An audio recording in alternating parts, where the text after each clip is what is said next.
Kansara DTV news ગુજરાતીમાં આપનું સ્વાગત છે. નજર કરીએ આજના મુખ્ય સમાચારો. અંકલેશ્વરમાં અંગદાનની ઘટના બાદ ઇતિહાસ રચાયો હતો. એક માનવ હૃદયને સમયસર અમદાવાદ પહોંચાડવા માટે વંદે ભારત એક્સપ્રેસ ટ્રેનને અંકલેશ્વર રેલવે સ્ટેશન પર વિશેષ સ્ટોપેજ આપવામાં આવ્યું હતું અને ધબકતું હૃદય અમદાવાદ સુરક્ષિત રીતે પહોંચાડવામાં આવ્યું હતું. હાસોટ તાલુકાના અલવા ગામના 22 વર્ષીય અતુલ પટેલ માર્ગ અકસ્માતમાં ગંભીર રીતે ઇજાગ્રસ્ત થયા બાદ અંકલેશ્વરની જયાબેન મોદી હોસ્પિટલમાં બ્રેઇન ડેડ જાહેર કરાયા હતા. દુઃખની આ ક્ષણમાં રાજ્યના મંત્રી ઈશ્વરસિંહ પટેલ અને ડોનેટ લાઈફ ટીમના માર્ગદર્શન હેઠળ પરિવારે અતુલના અંગદાનનો ઐતિહાસિક નિર્ણય લીધો હતો.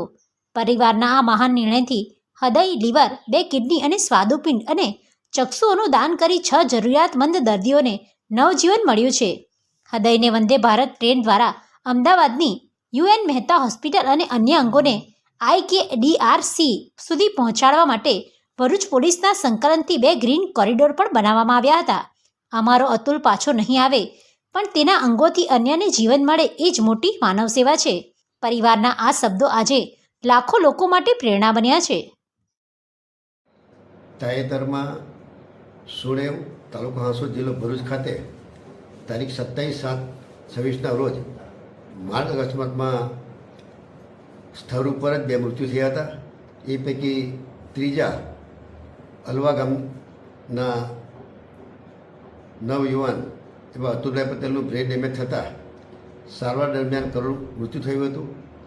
સ્વાભાવિક છે કે તેમના મૃત્યુને કારણે તેઓના પરિવારનો ક્રૂર દીપક બુઝાયો છે, પરંતુ હૃદયની લાગણીઓને કાબૂમાં રાખીને પરિવારજનોએ અંગદાન માટે સંમતિ આપી હૃદય, કિડની, લીવર, સ્વાદુપિંડ જેવા 7 જેટલા અંગો દાન કરી અન્ય વ્યક્તિઓને નવજીવન બક્ષવાનો ઉમદા નિર્ણય કરીને સાચા અર્થમાં અતુલભાઈને અંગદાન થકી જીવંત રાખવાનો સતત તે પ્રયાસ કર્યો છે.